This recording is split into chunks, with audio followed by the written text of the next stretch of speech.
হ'ব আমি ধন্যবাদ আৰু কৃতজ্ঞতা জ্ঞাপন কৰিছোঁ উপদেষ্টা মণ্ডলীৰ অন্যতম সদস্য সচিব হাতিমতা ছাৰক। ছাৰে বিগত সময়ছোৱাত যি ধৰণে আমাক উদ্দীপনা দি গৈছে জয়ন্ত হাজৰিকা ছাৰে দাই কোৱাৰ দৰে ছাৰৰ যিখিনি আমি স্মল টিক মানে আলোচনীখনত প্ৰকাশ কৰিবৰ কাৰণে আলোচনীখন আগবঢ়াই নিবৰ কাৰণে যিখিনি আমি কথা ভাবিব লাগে, যিখিনি কথা আমি সমালোচনা কৰিব লাগে, সেই সকলোখিনি কথা আমাক যথেষ্ট পৰিমাণে দিহা পৰামৰ্শ দি আহিছে। আমি ধন্যবাদ জ্ঞাপন কৰিছোঁ উপদেষ্টা মণ্ডলীৰ অন্যতম সদস্য ডক্টৰ দেৱজিৎ শইকীয়া ছাৰক। ছাৰেও বিগত সময়ছোৱা আমাক যথেষ্ট পৰিমাণে উৎসাহ আৰু উদ্দীপনা দি আহিছে। আমি ধন্যবাদ জ্ঞাপন কৰিছোঁ ছাত্ৰ একতা সভাৰ বিষয়ববীয়াসকলক, যিসকলৰ বিষয়ববীয়া আমাক যথেষ্ট পৰিমাণে উৎসাহ দি আহিছে। আমি ধন্যবাদ আৰু কৃতজ্ঞতা জ্ঞাপন কৰিছোঁ ছাত্ৰী আৱাসৰ সকলো ছাত্ৰ ছাত্ৰী যিসকলৰ উপস্থিতিয়ে আমাৰ এই মঞ্চখন আজি পুৰণি কৰিলে, আজি আমাৰ সভাখন পুৰণি কৰিলে। আমি ধন্যবাদ আৰু কৃতজ্ঞতা জ্ঞাপন কৰিছোঁ বৰ্ষা, ৰূপা, তৃষ্ণা, মালবিকা আদিৰ দৰে সেইসকল আমাৰ স্বেচ্ছাসেৱীসকলে যিসকলে অস্ত্ৰাগাৰ সদস্য হিচাপে থাকিও আৰু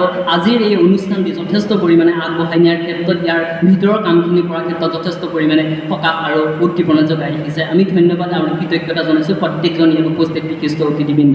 অস্ত্ৰাগ কেৱল কোনোবা ভাগ্য গৌতম বা লক্ষ্যহঁতৰ অৱদান নহয় বা লক্ষ্যহঁতৰে অস্ত্ৰাগ নহয়, এয়া সকলোৱে অস্ত্ৰাগ। আপোনালোকে প্ৰত্যেকজনে এই অস্ত্ৰাগৰ আপোনালোকে নিজৰ নিজৰ সদস্য হিচাপে ভাবক। আজিৰ এই সভাখনৰ সদস্য হিচাপে নহয়, অস্ত্ৰাগৰ এজন সদস্য হিচাপে ভাবক আৰু অস্ত্ৰাগৰ যিখিনি ভুল ত্ৰুটি ৰৈ গৈছে অনাগত দিনত আমাক সোঁৱৰাই দিয়ক। আমি দৃঢ় প্ৰতিশ্ৰুতি আৰু দৃঢ় সংকল্প লৈছোঁ অনাগত দিনত এই ধাৰা আমি অব্যাহত ৰাখিম। এই ধাৰাই এই উদ্দীপনাই আমাক এই অস্ত্ৰাগ আৰু অলপ শক্তিশালী ৰূপত গঢ় দিম আৰু তাৰ হেঁপাহেৰে আমাক আশীৰ্বাদ কৰক। কৃতজ্ঞতা জ্ঞাপন কৰিছোঁ প্ৰত্যেকজন ব্যক্তিক আৰু সেৱা জনাইছোঁ প্ৰত্যেকজন নমস্য ব্যক্তিৰ, প্ৰত্যেকজন মোৰ অগ্ৰজ, মোৰ অনুজ প্ৰণিপাত জনাই মোৰ এই শলাগৰ পৰাই ইমানতে সমাপ্ত কৰিছোঁ আৰু সঞ্চালক মহোদয়ে ইয়াৰ পৰৱৰ্তী কাৰ্যসূচী আগবঢ়াই নিবলৈ অনুৰোধ জনাইছোঁ।